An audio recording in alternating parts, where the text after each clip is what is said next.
Good day everyone, I am Stephanie Ella Grason, BIT 240 FSMB.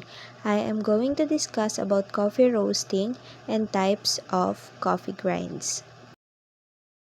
So first, what is coffee roasting? Coffee roasting is the process of heating the coffee cherry seeds to augment aroma and flavor and ultimately increase solubility. Roasting coffee beans unlocks the aroma and flavor that are sealed away in the green beans.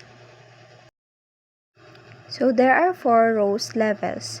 There are light roast, medium dark roast, and dark roast. So the first roast is light roast. This roast coffee is a light brown color and has no oil on the surface of the beans. These coffees typically have a crisp acidity, a mellow body, and bright flavors. These coffees are roasted in order to preserve the unique characteristics of the bean. This has a subtle, roasty flavor and similar to a toasted grain. So next is medium roast. Medium roast coffee is a brown color and rarely has an oily surface. These coffees have a medium acidity and body, as well as a rounded flavor profile.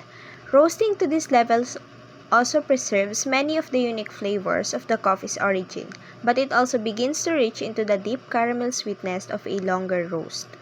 It also tends to be sweeter than light roast.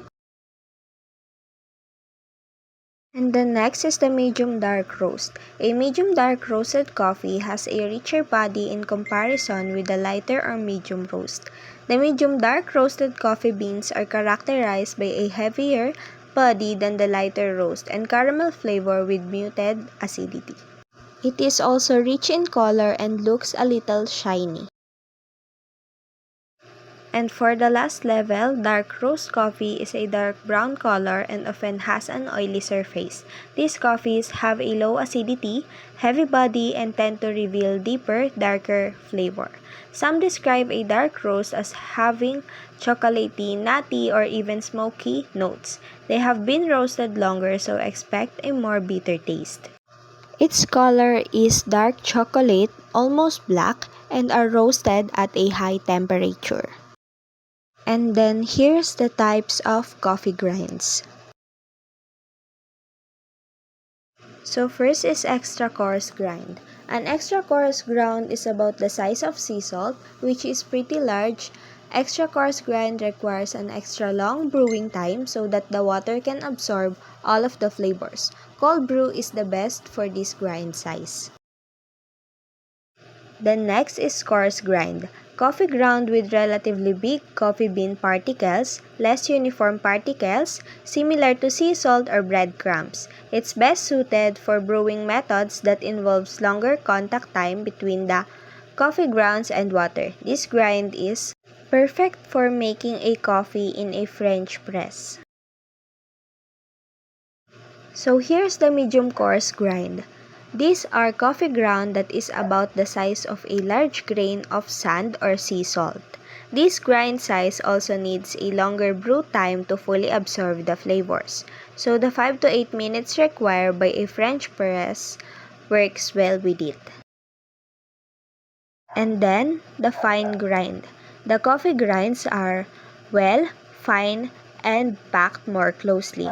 Water can take longer to pass through all the grounds, and as a result, extract more of the flavor. Ideal for methods like espresso that require a quick extraction with a high pressure. Lastly is the extra fine grind, a very fine consistency similar to a powdered sugar used primarily for brewing Turkish coffee or Arabic coffee, where the grounds are heated directly with water.